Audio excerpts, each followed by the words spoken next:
আজকে শুভেন্দুকে দিয়ে মোদিকে দিয়ে আমাদের পরীক্ষা নিচ্ছে আল্লাহ। এতে কোনো টেনশন নেবার কিছু নেই, তো এতে টেনশন নেবার কিছু নেই, শুনছেন তো নাকি? কিন্তু আমাদের রাস্তা হবে একটাই, আমরা কোন সরকার যদি ন্যায়ের পক্ষে থাকে আমরা তার বিরোধী করি না, ভালো কাজ করলে তার বিরোধী করি না। তোমার রাস্তায় তুমি থাকতে যাও, কে তোমায় পছন্দ করবে সেটা তোমার বিষয়, কিন্তু এর মানে এটা নয় যে তুমি পাওয়ার দেখিয়ে আমাদেরকে জুলুম করবে আর আমরা চুপ থাকবো, এটা হতে পারে না। এটাই জানতে হবে পরীক্ষা। তাহলে এই পরীক্ষার লড়াইয়ে 10 জন থাকি 20 জন থাকি, ভরসা তো আল্লাহ, ঠিক তো নাকি? কিন্তু ভেতরে যদি 50টা গাদ্দার ঢুকে থাকে অসুবিধা আছে না? নাই। তাই যারা যাচ্ছ হয়তো দূরে বাড়ি বা কোনো দুয়ার, এখন তো আবার অনেক আছে দুয়াও প্রয়োজন নেই, কি আছে না? নাই। কোন খেয়ালে আছো আমি জানি না, কিন্তু এতটুকু বলবো সিস্টেম ব্রেক হচ্ছে।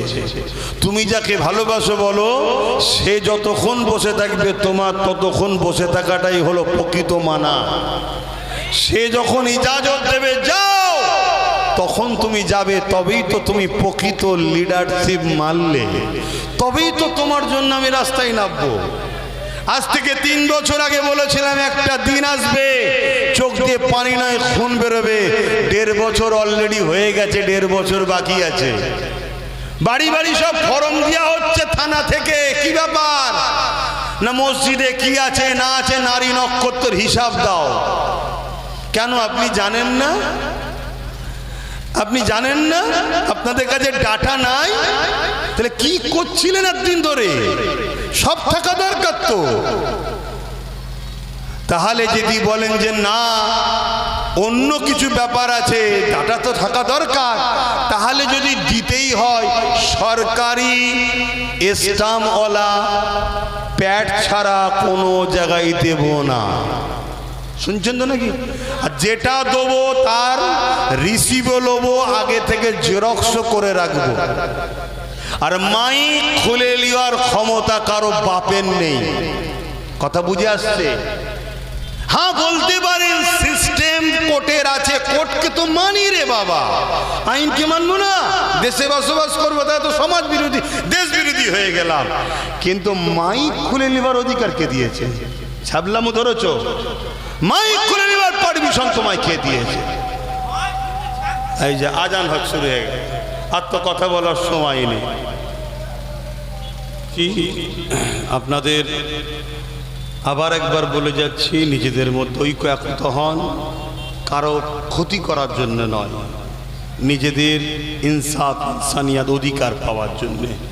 যে কোনো বিষয় হলে প্রশাসনকে জানাবেন, যদি বলেন গুরুত্ব না দেয় সেটাকে নিয়ে যোগাযোগ করবেন, ডাইরেক্ট হাইকোর্ট করবেন, তখন সেই প্রশাসন ভাইও দেখবেন ছুটছে। কথা বুঝছেন তো নাকি? হ্যাঁ, তিনি যদি তেনার ডিউটি না পালন করে তখন তেনাকেও কিন্তু দেশের আইন ছাড়বে না। আমরা সবাইকে ওপরে দেশ ও দেশের আইনকে প্রাধান্য দিই, ঠিক তো নাকি? তা মাইক খোলার অধিকার কারো নাই। আওয়াজের ব্যাপার আছে, যেটা সংবিধানে আছে, দেশের আইনে আছে, সেটাকে মান্যতা দেওয়া উচিত, সেটাকে আপনারা মান্যতা দেবেন। কিন্তু কারো মাইক খুলে নেবার পাওয়ার নেই। কিন্তু অনেক জায়গায় যেটুকু যা হচ্ছে শুধুমাত্র আমাদের নিজেদের দোষের জন্য আজকে হচ্ছে। আমাদের মধ্যে গাদ্দার আছে। আবার বলছি, সমস্ত কিছুর মেন ক্ষতির পান্ডা হলো মুনাফিক মুসলমান আমাদের মধ্যে রয়েছে। রোজাকার কথা নয়, আসুন আমরা তওবা করি। বিসমিল্লাহির রহমানির রহিম। আল্লাহ তাআলা, আমি জানা অজানা ইচ্ছা ও ইচ্ছা সকল গুনাহ হইতে তওবা করিতেছি। আস্তাগফিরুল্লাহ রাব্বি মিন কুল্লি জামবি ওয়া আতুবু ইলাইহি। আশহাদু আল্লা ইলাহা ইল্লাল্লাহু ওয়াহদাহু লা শারীকা লাহু ওয়া আশহাদু আন্না মুহাম্মাদান আবদুহু ওয়া রাসূলুহু। লা ইলাহা ইল্লাল্লাহ মোহাম্মদ রসুল্লাহ সাল্লাল্লাহু আলাইহি ওয়াসাল্লাম। 5 ওয়াক্ত নামাজ পড়বেন, 1 মাস রোজা রাখবেন, মালদারা যাকাত দেবেন, হজ করবেন, বড়দের সম্মান ছোটদের স্নেহ করবেন, দেশকে ভালোবাসবেন। দেশবাসী হিসাবে সর্বধর্মের মানুষ আমরা সবাই দেশবাসী, ভাই বোন মিলেমিশে থাকবেন। যার ধর্ম তার হৃদয়ে, দেশটা সবার, মিলেমিশে থাকবেন। আল্লাহুম্মা আমিন। আয় আল্লাহ যে যা তেলাওয়াত করেছে কবুল করেন, যে যা দান করেছে আগে এখনো এবং পরেও দেবে সব কবুল করুন আল্লাহ। অনেক বাধা বিঘ্নর পরে এ মাহফিল হচ্ছে আল্লাহ। কোরআনের দুশ্মনেরা, দ্বীনের দুশ্মনেরা আজ এ মাহফিলকে বাধা অনেক দিবার চেষ্টা করেছে আল্লাহ। তারপরও আমার ভাইয়েরা অনেক কষ্ট করে কেস খামারি খেয়ে আল্লাহ আপনার দ্বীনের আলোচনার মাহফিল আওলাদে মুজাদ্দিদ ও উলামা হযরতদের নিয়ে আজকের এই মাহফিল আল্লাহ আপনি আয়োজন করে নিলেন আল্লাহ। হয়তো যে জায়গায় হওয়ার কথা ছিল আয় আল্লাহ সে জায়গায় না হয়ে অন্য জায়গায় হচ্ছে, কিন্তু আল্লাহ আপনি করিয়ে নিয়েছেন আপনার দরবারে কোটি কোটি শুকরিয়া আল্লাহ। আয় আল্লাহ, আয় আল্লাহ আপনার কাছে ভিক্ষা চাই মালিক, আপনি জুলুমকে খতম করেন আল্লাহ। বিগত জালিমদেরকে খতম করেছেন আল্লাহ, নতুন জালিম যারা করছে জুলুম করছে এদেরকেও খতম করেন আল্লাহ। আল্লাহ আপনি শাইউন কাদির, আপনার কাছে বিচার দিচ্ছে আল্লাহ, এদেরকেও আপনি মিটিয়ে দেন আল্লাহ। এদের জুলুম অত্যাচারকে আপনি খতম করে দেন আল্লাহ। আয় আল্লাহ হাবিবের খাতে রহমত করে দয়া করে আপনার কাছে হাত উঠিয়েছি। এ জমিন আসমান কায়নাতের মালিক তো আপনি আল্লাহ, আপনি ছাড়া আমাদের কেউ নেই। হাসবুনাল্লাহু ওয়া নি'মাল ওয়াকিল, নি'মাল মাওলা নি'মান নাসির। আল্লাহ আমরা ভুল অনেক করেছি, খাতা অনেক করেছি, আমাদের অন্যায় ভুল অনেক আছে, কিন্তু মালিক আমরা আপনার দ্বীনের দুশমন, কোরআনের দুশমন নয়, আপনার হাবিবের দুশমন নয়। চলতে গিয়ে ভুল করে ফেলেছি আল্লাহ, আপনি আমাদের গুনাহকে maaf করে দিন, সাহায্য করেন আল্লাহ। এই মাহফিলকে কবুল করে কিছু সওয়াব দেন, আমার নূর নবীদের সওয়াবখানা পৌঁছে দেন।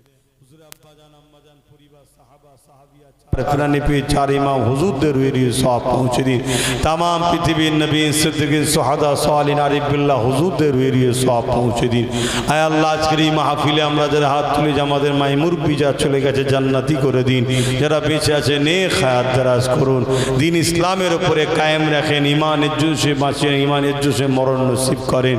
আয় আল্লাহ মজলুমদের সাহায্য আপনি করুন আল্লাহ। আয় আল্লাহ রহমত করে আমার ভাইকে আপনি কামিয়াবি দান করবেন আল্লাহ। আমার নলেজ সিডিকে আপনি কবুল করুন আল্লাহ। কতগুলো বাচ্চা পড়াশোনা করে উচ্চশিক্ষায় শিক্ষিত করুন। এই এলাকায় আল্লাহ আপনি শান্তি দেন, প্রতিটা মানবপ্রেমী মানুষ জাতি ধর্ম বর্ণ মিলেমিশে থাকার তৌফিক দেন। আমার দেশের সেনাবাহিনী, পুলিশ বাহিনী, বিএসএফ বাহিনী তাদেরকেও নিরাপদে নিরপেক্ষ রাখেন। আমার দেশের হিন্দু দলিত আদিবাসী সাঁওতাল বাগদি তাদেরকেও নিরাপদে নিরপেক্ষ রাখেন, ভালো রাখেন। খাস করে আমার কওমকে সবাই লুটেছে মালিক, এই কওমকে নিজের পায়ে দাঁড়াবার তৌফিক দান করেন আল্লাহ। আল্লাহ নামাজের জন্য দোয়া ছোট করছি, প্রত্যেকের মনে আশাকে কবুল করেন। হাসবুনাল্লাহু ওয়া নি'মাল ওয়াকিল, নি'মাল মাওলা নি'মান নাসির। আমার জন্য আপনিই যথেষ্ট। বারহাক লা ইলাহা ইল্লাল্লাহু মুহাম্মাদুর রাসূলুল্লাহ।